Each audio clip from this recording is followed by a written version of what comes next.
L'architecture saint-quentinoise est faite de briques, à l'exception de quelques édifices de prestige tels que la basilique ou encore l'hôtel de ville, mais dans lesquels la brique n'est tout de même pas absente. La fabrication de la brique consiste à extraire de l'argile, la mouler, la sécher puis la faire cuire. La cuisson traditionnelle, artisanale depuis le XVe siècle, pratiquée jusque dans les années 1920, se fait suivant la méthode dite flamande ou à la volée ou encore en meule. Pour ce faire, on construit une meule avec les briques crues, entre lesquelles on dispose du charbon. Une fois la partie basse du four constituée, on démarre la cuisson, alors que les ouvriers continuent eux de monter la partie supérieure de la meule. Les surfaces extérieures étaient souvent enduites de terre crue pour conserver la chaleur. La cuisson, qui durait entre 2 et 3 semaines, permettait de produire de 200 à 500 000 briques.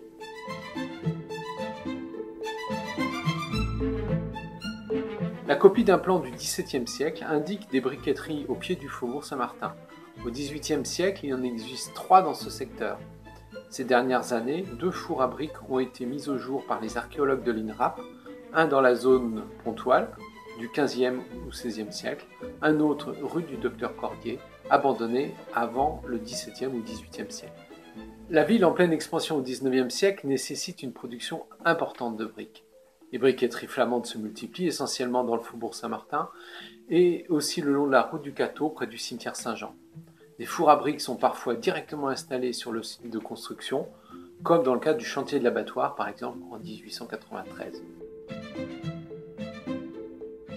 Durant le dernier tiers du XIXe siècle se développe en France une technique industrielle de production de la brique grâce à l'invention des fours à cuisson continue.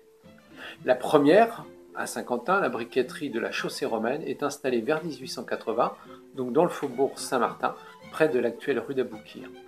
Une seconde est installée vers 1890, près du pont de Rouvroy, à l'emplacement de l'actuelle chambre de commerce et d'industrie. Enfin, une troisième est installée vers 1900 près du Vieux-Port, en bordure du canal.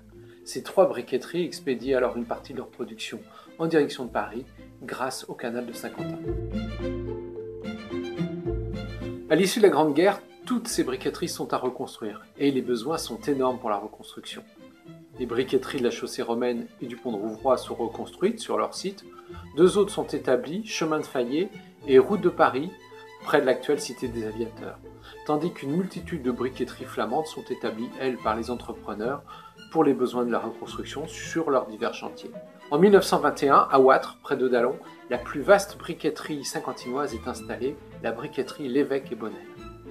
Elle est la dernière à fermer ses portes au début des années 1960. Seule aujourd'hui sa cheminée émerge du paysage près de l'autoroute, tandis que les fours sommeillent sous la terre.